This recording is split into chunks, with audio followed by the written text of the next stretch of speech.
Essentially the same unappreciative crowd full of scumbags from last night. Taking over me, and I can hardly breathe. I need a problem solver, someone to cure my sorrow. It's taking over me, and I can't feel her breathe. This hate is so contagious, sometimes I cannot take it.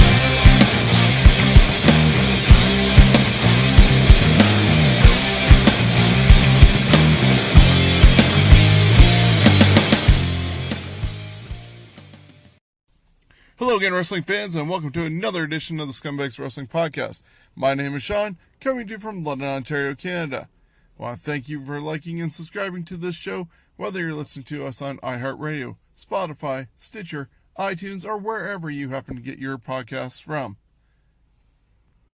We are now part of the Ontario Indy Wrestling Podcast Network, and we're covering Ontario from one end to the other, whether it's through information, event listings, interviews, or attending events live. You can always get up-to-date information on your favorite Ontario organization through the Ontario Indy Wrestling Podcast Network.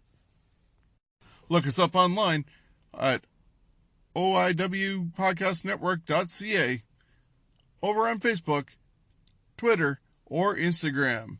I'll be right back after these short messages with today's program.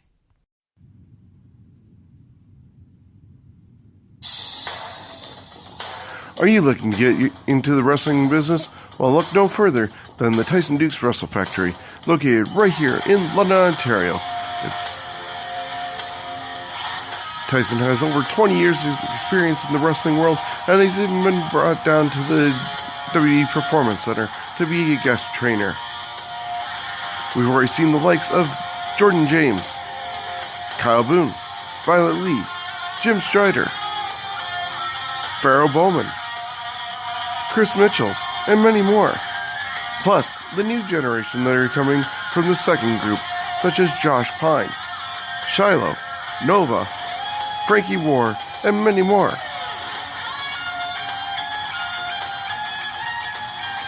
You don't want to miss your opportunity to learn from one of the best in Ontario, if not all of Canada, or the world, in Tyson Dukes. So that's the Tyson Dukes Wrestle Factory. It's open Monday, Wednesday, and Thursdays, and located at 309 Exeter Road here in London.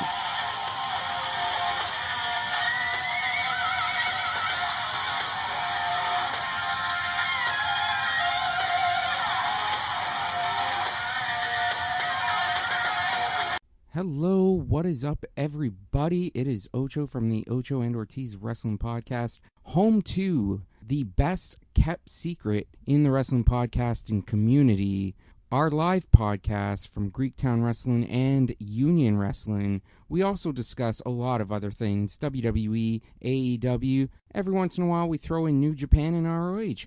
Be sure you're checking out our show. We are available on most major podcasts and platforms, especially on Apple Podcasts, Stitcher, Spotify, and our main source of uploading is Podbean, ochoandortiz.podbean.com. You can also follow us on social media at Ocho Wrestling on Twitter, at Ocho and Ortiz on Instagram, or facebook.com/Ocho and Ortiz. We also do have a YouTube page, so be sure you're checking out our content there. Just search for Ocho and Ortiz in the search bar. Now let's get you back to your regular programming. Hi, I'm the Fireball Kid, Jordan James, and this is the Scumbags of Wrestling Podcast.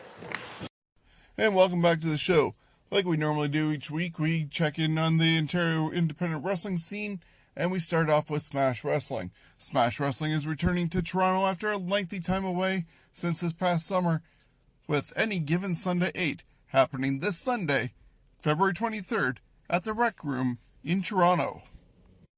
It is a stacked card that includes a couple of tag team matches. It will also have an intergender match, a women's title match, and of course the Smash Wrestling Championship will be on the line. So let's take a look at the card. Bear Country takes on Main State Posse, two new tag teams to the scene in Smash Wrestling. I'm not sure who they are too much, but from what I've seen a little bit of them by searching on YouTube, I'm going to go with Bear Country in this one.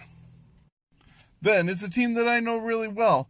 In Baywatch, the lifeguard on duty, Josh Pine, along with the wavemaker, Kyle Boone, taking on the Philly and Marino Experience. They were part of the tag team tournament last year and were really impressive. So this should be an awesome match between these two tag teams. And because they're local and I know them, I'm going to go with Baywatch taking the victory in this one. Then there's Psycho Mike Rollins taking on the Wild Child, Jody Threat. This is a hard one to choose from because I like both of them. They're both intense, but they're also both funny, especially Psycho Mike. Will he have the conscience with him? Will it interfere? Will the magic lamp be around? Will that become a factor? I don't know what to expect, but I do know it's going to be an entertaining match. I am going to go with Psycho Mike Rollins picking up the victory over Jody Threat. Then there'll be a triple threat match involving TJ Crawford, Sebastian Suave, and John Greed. John Greed and Sebastian Suave were former tag team partners in the Overdogs. I'm not too sure who TJ Crawford is. I think in this case, John Greed might have a little bit of help somewhere nearby, and he's going to pick up the victory in this triple threat match. Then, in a match that's sure to be hard-hitting and jaw-dropping at the same time, I personally would either put it as the opener or the closer of the first half. And that's going to be Tarek taking on Speedball Mike Bailey. Speedball Mike Bailey had won the Northern Tournament and could have possibly been the Smash Wrestling champion had it not been for an injury that happened during the weekend of Super Showdown 7. However, that was then, this is now, and he's taking on the former champion in Tarek. I'm going to go with Tarek to take the victory in this match. The Women's Championship will be on the line as Rosemary makes her second title defense against Veda Scott. Veda Scott is known as Miss Canusa in this area, as she's been at every Canusa Classic. Win or lose, she's represented the United States really well. She's taking on Rosemary, the first ever Smash Wrestling Women's Champion. I don't think it's time for the title to be switching hands, and I'm going to keep with Rosemary holding that belt a lot longer. And then it's the main event. You'll see the remix of professional wrestling. Kevin Bennett defend the Smash Wrestling Championship against the King of the North, Carter Mason. Carter Mason survived a brutal feud with Tyson Dukes and knighted Tyson with a door here in London just a few weeks ago. Now, he is the new number one contender for the Smash Wrestling Championship, and he's facing the remix. I think, even though I saw Tarek win the title, and I saw Kevin Bennett win the title in Toronto, this will be another time that I see a new Smash Wrestling champion in the King of the North, Carter Mason. He will not only be the King of the North, he'll be the King of Smash Wrestling. And that all goes down this Sunday, February 23rd, Smash Wrestling returning to Toronto at the Rec Room for Any Given Sunday 8. Get your tickets now. Join me on Facebook as we count down the matches, give some predictions. You can join me, follow along. We'll check in before the show starts, during the intermission, and do a wrap-up after the show. So that's also going to happen on Facebook Live. Join me, and let's be a part of the show.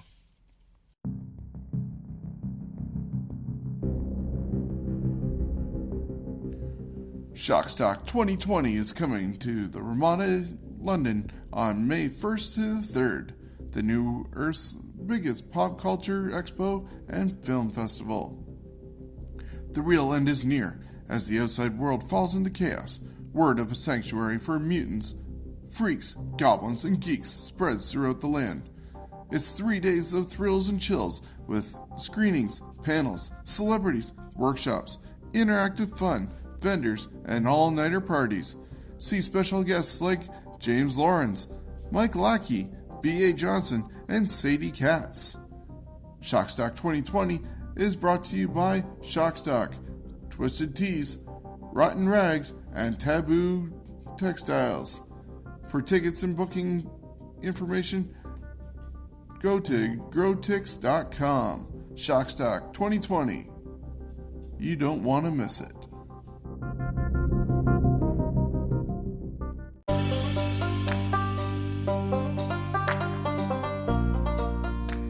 If you're looking for a great independent wrestling happening in our province of Ontario, look no further than Ontario Indy Road Trip.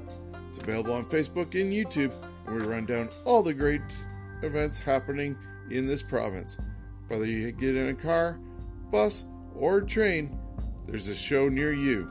Support independent wrestling and the Ontario Indy Road Trip.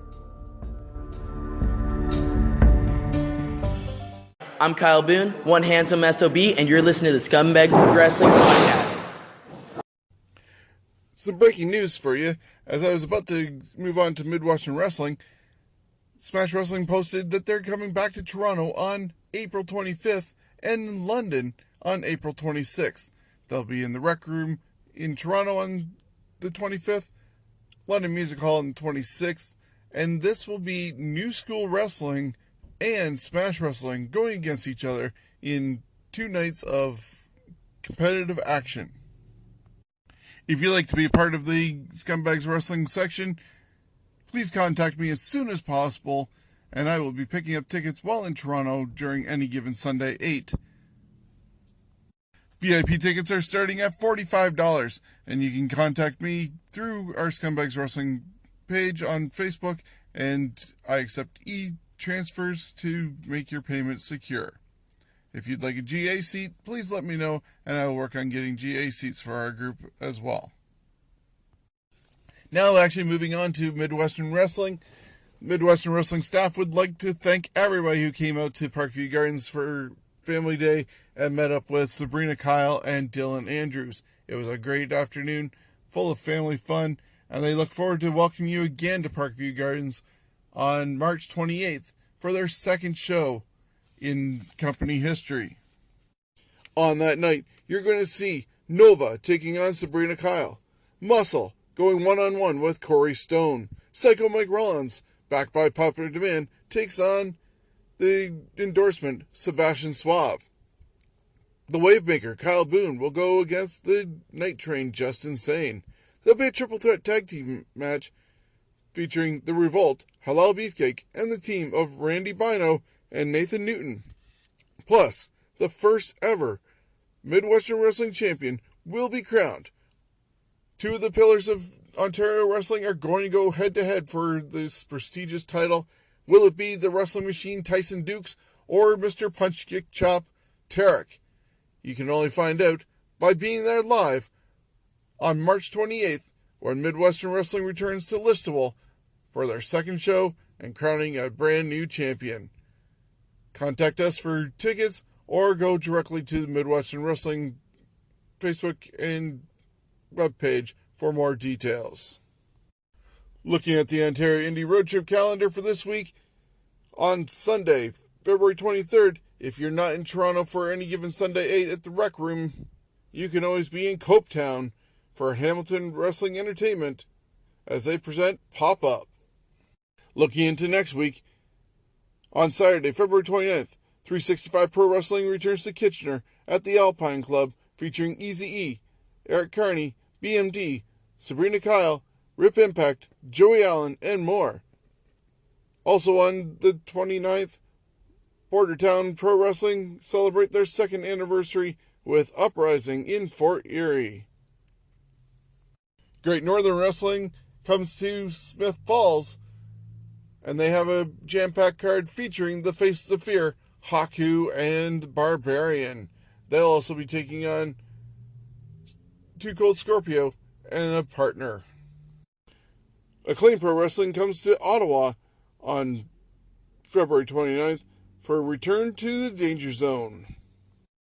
Then on March 1st, Championship Wrestling from Ontario returns to the NV nightclub in Brantford for NVS.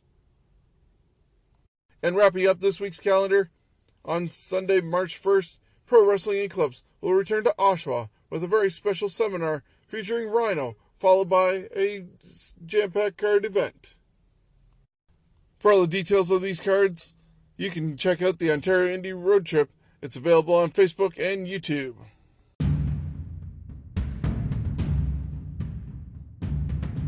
It's back, London, the 2nd annual Heatwave Hot Sauce Expo, presented by Hot Sauces Unlimited, on Saturday, February 29th at Centennial Hall. Heatwave Hot Sauce Expo is Southwestern Ontario's home of the heat. Enjoy hot sauces and spicy foods from over 40 international producers. All vendors provide free samples, or up the ante and buy some meaty chicken wings at the show and spice them up however you like. Vegan food options are also available. With hundreds of hot sauces to choose from, it's a chili head's wonderland. Plus, fans attending get a totally unique experience of hot entertainment with eating competitions, chili cook-offs, live podcasts, cooking demos, and a world record-setting feat of heat. The event will be licensed with craft beer and spirits available for consumption to pair with the perfect sauce. For fans of spice, or those seeking an afternoon in the heat, Heatwave is the place to be. The next Heatwave takes place Saturday, February 29th, 2020 at Centennial Hall in London, Ontario, presented by Hot Sauces Unlimited. For more information, go to heatwaveexpo.com. This podcast is part of the OIW Podcasting Network. This is Jim Strider live from the Tyson Dukes Wrestling Factory, and you're listening to the Scumbags of Wrestling podcast.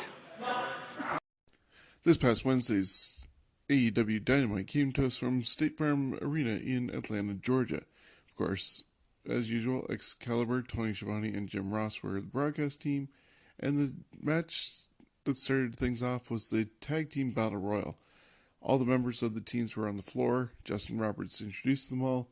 There was the Young Bucks, Jurassic Express, Strong Hearts, Butcher and Blade, Best Friends, John Silver and Alex Reynolds representing Dark Order, the Hybrid 2, Private Party, Ortiz and Santana of the Inner Circle, and SCU, represented by Frankie Kazarian and Scorpio Sky. When the bell rang, all the teams got into the ring, except for Ortiz and Santana, who watched from the outside. But I think I also saw that the guys from representing Dark Order, which was John Silver and Alex Reynolds, they were outside too, hanging out near where the Dark Order were. Anyways, all the other teams got into the ring. They started fighting. Scorpio Sky went to the top rope, dove onto everybody, and they all fell down like dominoes. Jack Evans attempted the same thing, and when he landed, they all caught him, and instead of falling down, they just dumped him to the outside. Then there was an interruption by the Dark Order pitchman, and said that the Exalted One is always watching and nearby. But they also mentioned that Christopher Daniels is nowhere to be seen. So they're still playing that up. Who knows if it's going to be Christopher Daniels, if it's going to be Matt Hardy, if he comes. I even saw somewhere that possibly Raven was watching in the stands. So they're throwing a lot of red herrings out there. You never know what it's going to end up being. But this was enough to distract SCU, which were taken out by Reynolds and Silver. But before they could celebrate, the Young Bucks ended up kicking them out of the ring too. That's when Santana and Ortiz finally made it into the ring. Luchasaurus went after Cima and got rid of him. His partner, T-Hawk, had already been eliminated earlier.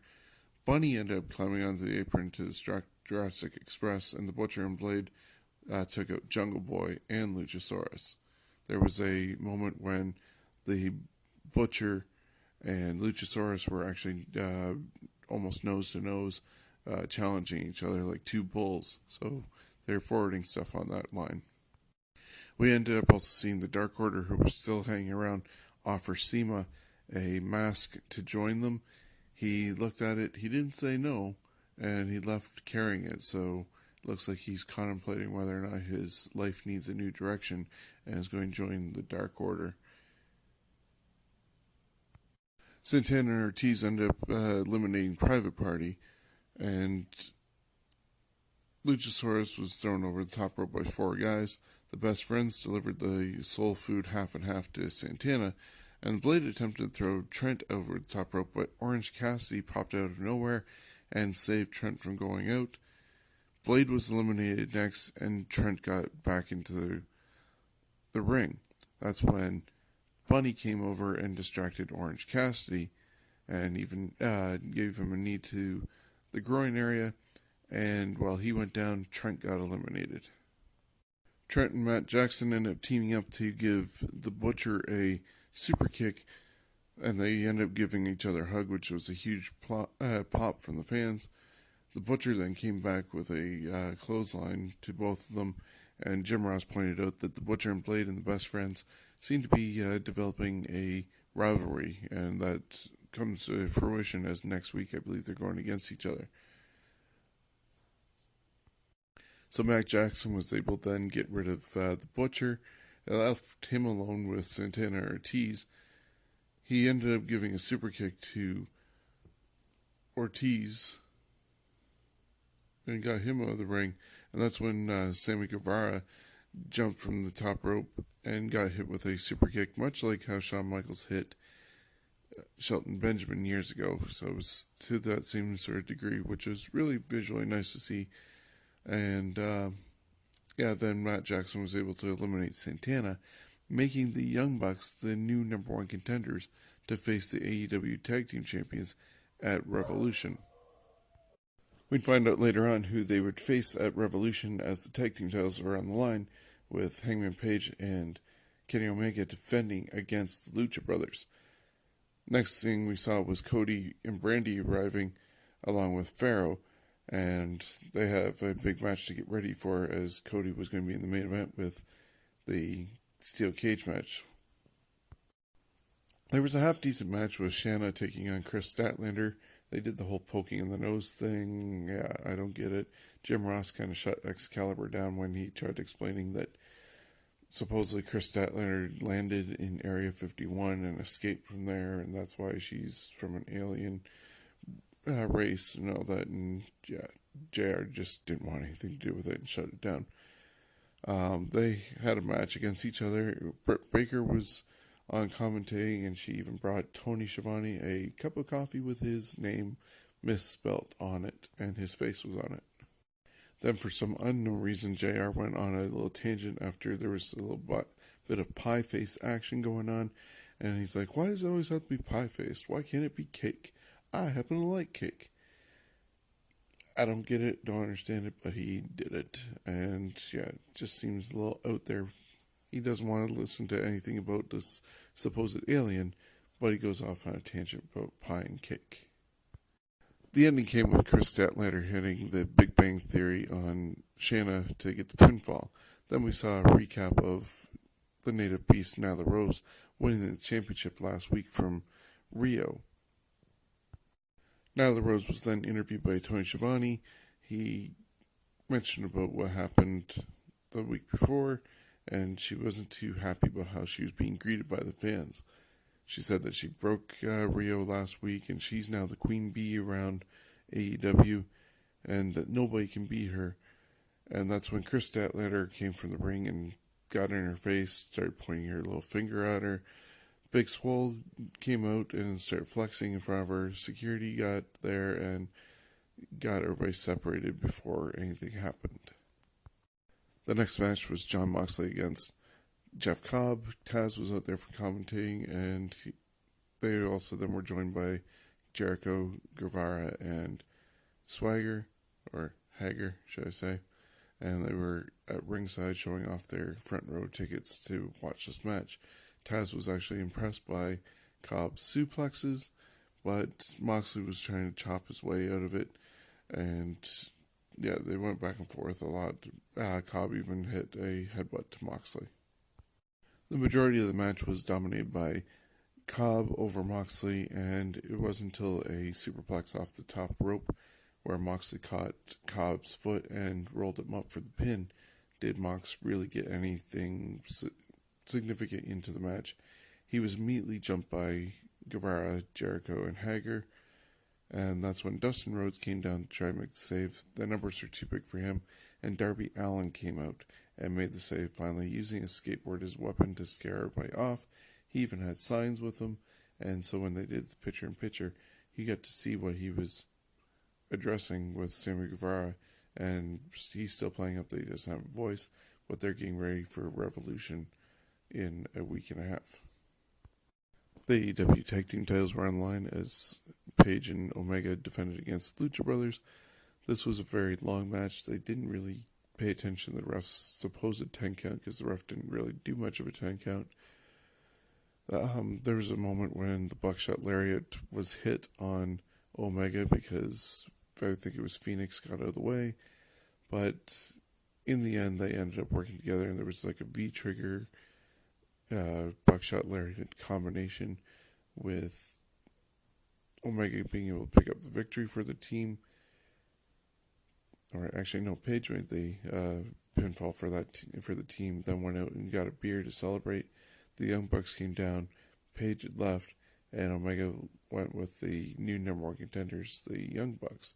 So they keep on setting up this pull between what Omega is going to end up doing, and these four are going to go against each other at Revolution. There was a segment with the merchandising officer, I believe her name is Dana Massey, and she did a sneak peek and presented the new figures, the first line of them from Wicked Cool Toys of the AEW collection, and they're due out in the summer, I believe, of this year. And you saw people like the Young Bucks, Jericho, Cody, and Brandy, and Kenny Omega all get presented with their figures, and I'm surprised at how well they end up looking. The main event came up next, and it was the cage match. Obviously, MJF came to the ringside with Wardlow. Cody came out, and he was accompanied by Arn Anderson and Brandy. And in this case, they weren't doing the escape the cage rule. It had to be a pinfall or submission in the cage, and that was the only way of getting a victory. At one point, Cody was near the door, and he had already gotten cut open by his face being used on the fence by Wardlow, and it looked like he was trying to escape, or just the way he fell, and MJF came over to look like he was going to slam the door, but then he started yelling at Arn Anderson, trying to encourage him to do the same thing he did to Dusty on behalf of Ric Flair, and it looked like Arn was contemplating it and going to do it. He grabbed the door, and instead of swinging it to the right, he swung it to the left and took out MJF.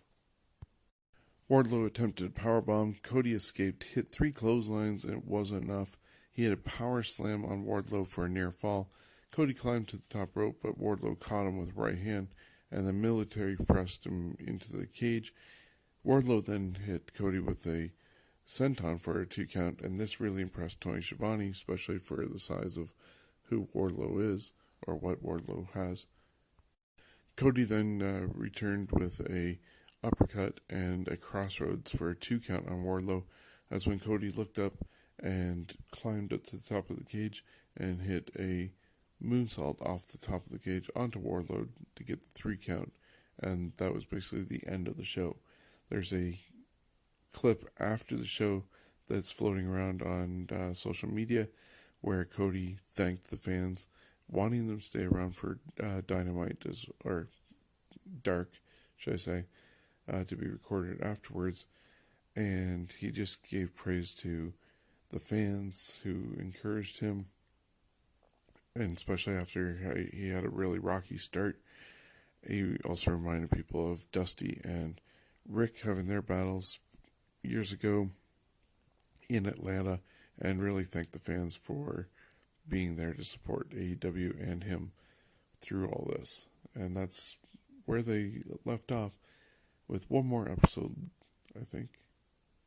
Yeah, one more episode leading into the Revolution pay-per-view happening on February 29th.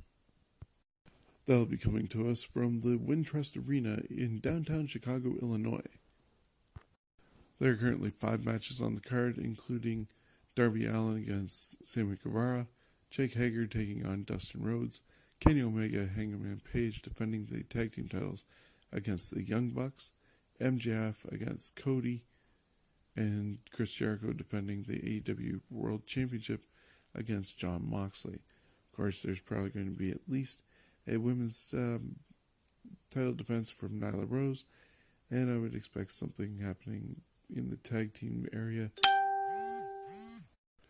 with possibly Butcher and Blade and Best Friends, and maybe even something with SCU and the Dark Order, and they finally reveal who the Exalted One is at Revolution. So that's what's going on with AEW. As of right now, we have one more episode before Revolution.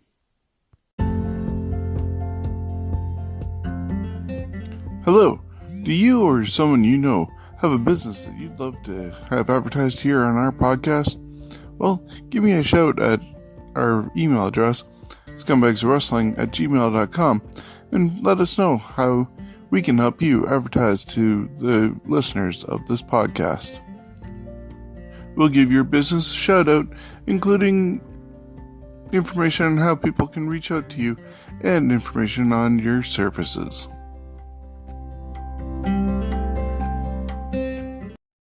Taking a look back at what the results were for this week's WWE events, WWE had NXT do a Sunday night takeover on the WWE Network. It was from Portland, so it was an NXT takeover Portland.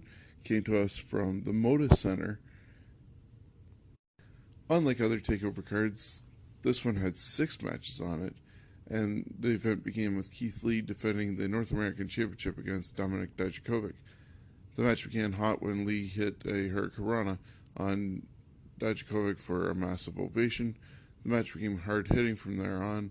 Lee hit 3 Grizzly Magnums to Dijakovic on the outside that were heard all across the arena. Dijakovic would then bounce back, hitting a springboard senton bomb on Lee to the outside. They traded back and forth a lot of near falls.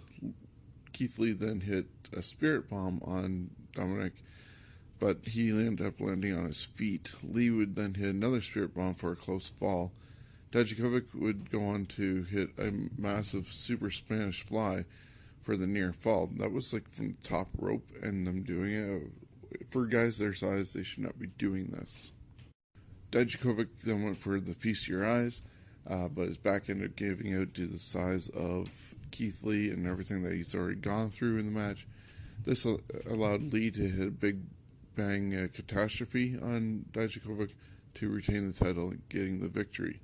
After the match, the two showed respect for each other, and that was a really good way of starting off a takeover. The street fight between Tegan Nox and Dakota Kai was up next. They used so many different weapons like chairs, trash cans, laptops, even a cricket bat got brought out. In the end, Nox gave Kai the shiniest wizard and wasn't done. Nox had Kai propped up on the table with a chair wrapped around Kai's neck. But that's when all of a sudden Raquel Gonzalez, I'm not overly sure who she was. All I remember is she was, I guess, part of Mae Young Classic, the second one I think it was. And she slammed Nox through the table, allowing Dakota to get the pinfall on Tegan Nox for the victory. The next match out was Johnny Gargano against Finn Balor. I'd picked Gargano to get this, thinking, he needs the momentum going forward. He's just coming back from possible injury and wanting that NXT championship. But so does Finn Balor. And in the end, Gargano hit a shotgun dropkick to Balor into the barricades. Balor reciprocated that same shotgun dropkick of his own and then hit a coup de grace in 1916 to pick up the victory over Gargano. Rhea Ripley successfully defended the NXT Women's Championship against Bianca Belair when Ripley hit the Riptide to retain. At the end of the match, Charlotte Flair came out and attacked Ripley and Belair, and she ended up accepting Ripley's challenge to go after the NXT Women's Championship at WrestleMania 36, since she was the 2020 Royal Rumble winner and could choose whoever she goes against. In what I feel was probably the match of the night was the Undisputed Era, Bobby Fish and Kyle O'Reilly, going against the Dusty Rhodes Tag Team Classic winners, the Broserweights, Matt Riddle and Pete Dunne, for the NXT Championships. Due to winning the Dusty Classic, they got themselves an automatic title shot. Well, These two have really gelled well, meaning the Broserweights. They've done a lot of great promos and videos that are entertaining, and for a team that was just thrown together, it's really cool how they got paired up and are gelling. But this match was full of high risk spots and physical double team action. Near the end, Riddle ran in accidentally and gave Dunn a spear, but Fisher and O'Reilly then capitalized by hitting Dunn with a chasing the dragon for almost pinfall. Dunn then fought out and hit high-low on... Actually, Dunn fought out of the high-low and made the hot tag to Riddle. Riddle tossed O'Reilly into Dunn's enziguri, and Riddle and Dunn got the victory and are new tag team champions for NXT. So the Undisputed Era is down to now just one title, since Keith Lee took the North American title from Roderick Strong. Now the Broserweights have the tag team titles from Undisputed Era. And that took us to our main event, which was Adam Cole defending the NXT Championship against Tommaso Ciampa. Ciampa wanted to get Goldie back. This was one of his first matches back first attempt at the title after coming back from injury, where he had to actually drop the title. Cole and Ciampa worked really well together, and they did so many different maneuvers. There's just too many to list. And that went for a good 20 minutes before the Undisputed Era came down to interfere. And Ciampa was able to fight them off. Cole, however, delivered 3 super kicks and another last shot for an almost near fall. Cole then shoved Ciampa into the referee and hit a low blow on Ciampa. Ciampa was able to fight back and hit the fairy tale ending, but because the ref had gotten bumped, there was nobody there to count the pinfall. Next thing you know, Johnny Gargano was coming back and told Ciampa to use the NXT Championship as a weapon, only for Gargano to then pull it away. It was a weird moment. A few seconds later, Gargano hit Ciampa in the head with the title, basically turning heel. They never did get to finish off their feud that should have come to a head last year at WrestleMania, so now they're in reversal roles and probably going ahead with their final match coming up at WrestleMania weekend. But because of the shot that Gargano gave to Ciampa in the head with the title, it allowed Cole to cover Ciampa and win the match and retain the championship.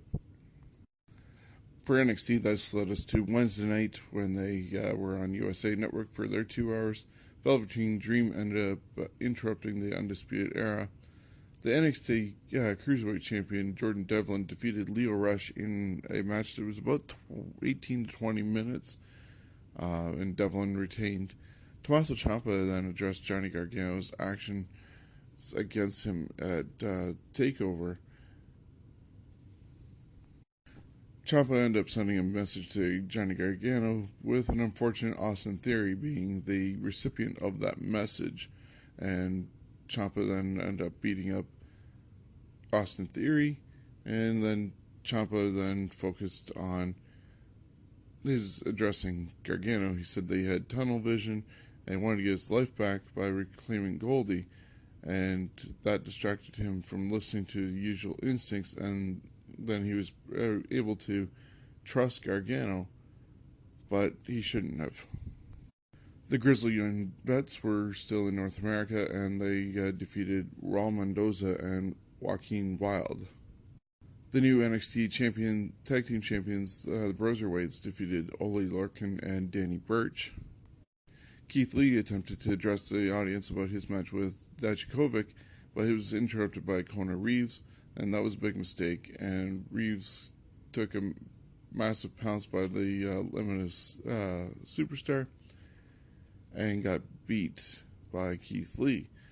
But before Keith could celebrate, Dijakovic ended up coming out and said he wasn't happy and wasn't ready to move on, even though he could not defeat Keith Lee at TakeOver. And he said since the fans want them to fight forever, he's willing to do that again if NXT management, William Regal, would see it his way and book that match again. Chelsea Green got a victory over Caden Carter, and Bianca Belair came out and called out Charlotte Flair. So they're going to have a match next Wednesday on NXT. The main event saw Velveteen Dream take on Roderick Strong. Strong said for the Undisputed Era to stay at the back and not be there. Throughout the match, it was going back and forth, and it looked like Dream was going to set up for the Purple Rainmaker. So Undisputed Era came out for a little distraction, and that distraction, though, wasn't enough. Velveteen Dream was able to hit a second Dream Valley driver to get the victory. Unfortunately, that wasn't the end of things. Dream then revealed another pair of pants with the picture of Roderick Strong's wife, Marina Shafir, on it, and before he could really do anything and flaunt them, Undisputed Era descended upon Dream and beat him up really bad to end the show.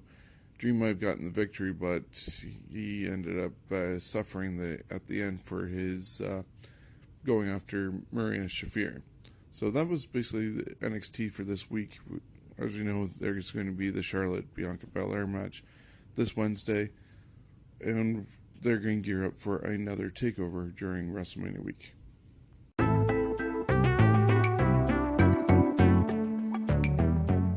Hey wrestling fans, join me on the Scumbags Wrestling Podcast. We cover everything from the Ontario independent wrestling scene, AEW, WWE, and everything in between.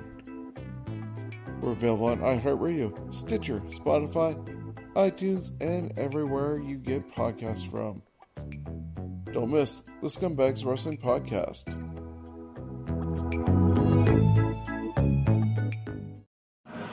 You hear the rumble in here? The rumble is the sound of progression, and fundamentals are being made at the Wrestling Factory. This is Tyson Dukes, and you're listening to the Scumbags of Wrestling Podcast, y'all.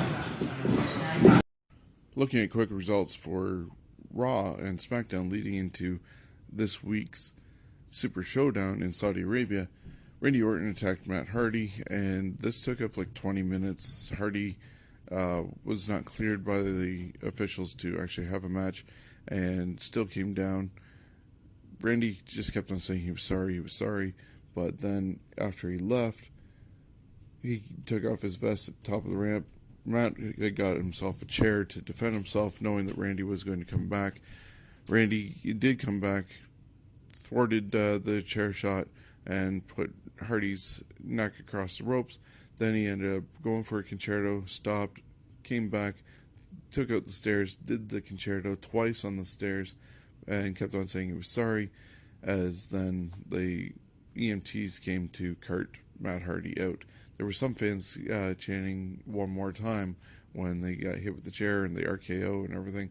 So Hardy may or may not have some fans in the arena that night, but he's doing the Kevin Blackwood unkillable shtick right now. Who knows if his contract is up and if he's leaving or if he's staying around. We'll have to wait and see. Aleister Black defeated Eric Rowan. This was maybe a little bit of a surprise because, you know, this is the biggest guy that Aleister Black has gone against. That's not an enhancement talent. But, yeah, Aleister Black picked up the victory with Black Mass. Charlotte Flair addressed the NXT Women's Championship, Rhea Ripley. The 24/7 title had been somewhat on the line or gotten after at one of the Funko Pop factories, and neither Truth or Mojo Rawley could get the title away from Riddick Moss at that time, and that set up a regular triple threat match in the arena with everybody else being banned from trying to zoom in and take it, but Riddick Moss, gonna get used to that name, Riddick Moss ended up defeating R-Truth and Mojo to retain the 24/7 title, and he ran through the crowd to escape any other potential people coming after him. Drew McIntyre came out to the ring, and he did the whole needing to point at the sign and talking about his match against Brock Lesnar at WrestleMania. He was interrupted by Paul Heyman, who then ended up bringing out MVP. MVP felt like he was betrayed by a friend in Drew McIntyre, and they went against each other with Drew picking up the victory. Shayna Baszler confronted Raw Women's Champion Becky Lynch. Becky had come out with a fistful of cash in a brown paper bag, said that was going to be her down payment for the violence that she's going to inflict on Shayna Baszler. And Shayna, on the video screen, said she didn't intend to bite, but that's what happened, and she's going to go through the Elimination Chamber, win it, and go against Becky at WrestleMania. Bobby Lashley and Angel Garza were both backstage with Zelina Vega and Lana. Lana made it seem as though there was going to be a double date-ish type tag team match, and Vega had to remind her that they're not a couple, her and Garza. And then they took on the team of Rusev and Humberto Carrillo. Bobby Lashley and Garza picked up the victory in this one. Then the WWE Tag Team Women's Tag Team Champions came out, and Kairi Sane went against Natalya. She ended up beating Natalya by countout thanks to some interference by Asuka. So it might look like Natalya's going to have to find herself a tag team partner to go after the Kabuki Warriors. Kevin Owens and the Viking Raiders crashed Seth Rollins' sermon. Seth wanted to say that wasn't his choice to call it a sermon, but they had candles and everything going on, and he said that people are going to have to learn the hard way and be reformed and crucified if need be. Ricochet defeated Carl Anderson. Ricochet had basically interrupted AJ Styles and his and the OC, and instead of AJ going against Ricochet, Carl Anderson ended up stepping up and doing it, but he lost. The main event saw Kevin Owens and the Viking Raiders taking on Murphy and the AOP. That match ended in disqualification thanks to Seth Rollins' interference, and then the Street Profits came down to help advance the odds in this case, and they scared away Seth Rollins and his crew to end the show. Quickly over at SmackDown, the Usos and New Day defeated The Miz and John Morrison, Dolph Ziggler, and Robert Roode. Braun Strowman and Elias defeated Shinsuke Nakamura and Cesaro in a Symphony of Destruction match. There was a whole bunch of different instruments. Drums were there. Sami Zayn had a ukulele that he used to hit Braun Strowman with. There was a piano at ringside. And yeah, Braun and Elias picked up the victory. The Bella Twins were then brought out for a moment of bliss, and it was announced that they are going to be part of the induction to the Hall of Fame this year in April. So now we have the Bella Twins, Batista, and the original members of the NWO. Dana Bryan defeated Heath Slater. Naomi defeated Carmella to earn her way to face Bayley for the SmackDown Women's Championship at Super Showdown. So that's going to be the women's match that happens this Thursday. But now WWE's been able to get at least one on there since Lacey Evans and Natalya went against each other at the last Saudi Arabia show. And Goldberg came out to address The Fiend, and The Fiend came up from behind. Goldberg didn't want to play any games basically with Fiend and ended up spearing him. As he set up for another spear, the lights went out and The Fiend disappeared, and that's where things ended up as we go into Saudi Arabia for Super Showdown. Quickly running down the card for the Saudi show on this Thursday on the WWE Network. I'm going to make my picks as well. So the New Day are going to defend the SmackDown Tag Team Championships against Miz and Morrison. I see new champions.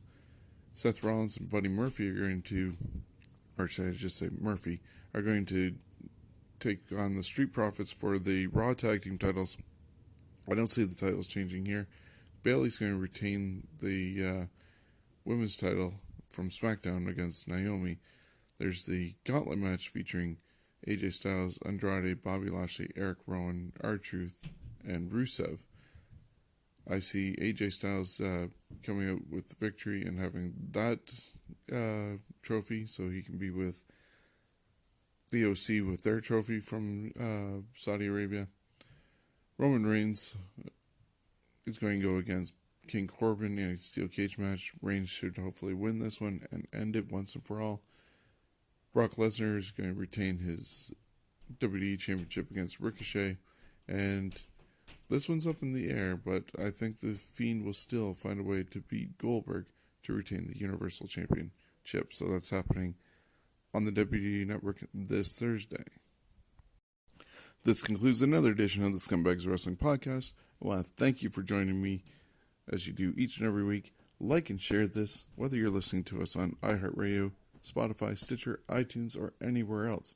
We're also a part of the Ontario Indy Wrestling Podcast Network, where you can catch a lot of great shows and interviews from really talented guys from all across Ontario. And be sure to catch me throughout the day in Toronto live on Facebook Live, as I'm going to be at Smash Wrestling's any given Sunday 8. We'll be there and love to have your feedback. If you're at the show, come on over and say hi. I'm going to be meeting up with James from Ringside with Chops, and we're going to have some analysis of the card. So until next time, have a great week.